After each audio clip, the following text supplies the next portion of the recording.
On appelle les BRIC, le Brésil, la Russie, l'Inde, la Chine, l'Afrique du Sud, de nouveau peuvent s'exprimer en commun pour opposer à l'universelle domination des États-Unis d'Amérique un contrepoids, un autre chemin dont nous avons désespérément besoin pour pouvoir changer le cours de l'histoire dans nos propres pays.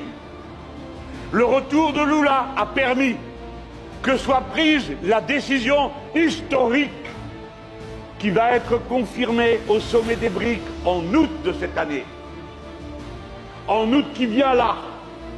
En août, la décision qui prend le contre-pied complet de la décision prise par Richard Nixon en 1971, quand il a décidé que dorénavant, le dollar ne serait plus gagé sur aucune valeur matérielle, ce qui lui a permis de répandre des flots immenses de monnaie américaine sur le monde et donc de le dominer dans tous les compartiments de l'activité commerciale et industrielle du monde.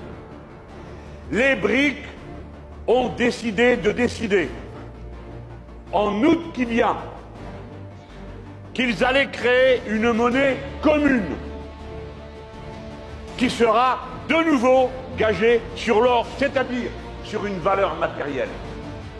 Et à partir de là, cette monnaie commune pourrait être une monnaie d'échange entre les pays qui ne veulent plus commercer en dollars, c'est-à-dire avec une monnaie sur laquelle ils n'ont aucune prise.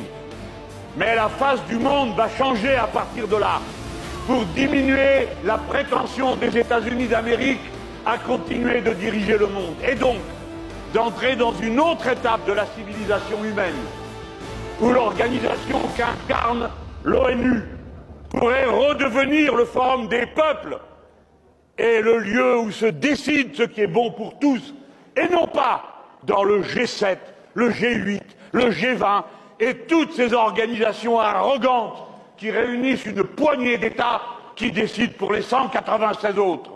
Les BRIC représentent aujourd'hui 35% du PIB mondial, tandis que le G7 ne représente que 31%. Nous allons donc à un grand changement géopolitique.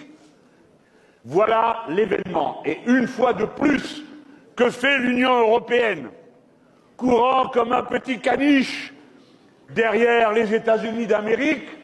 Ils n'ont rien vu, rien prévu, rien organisé.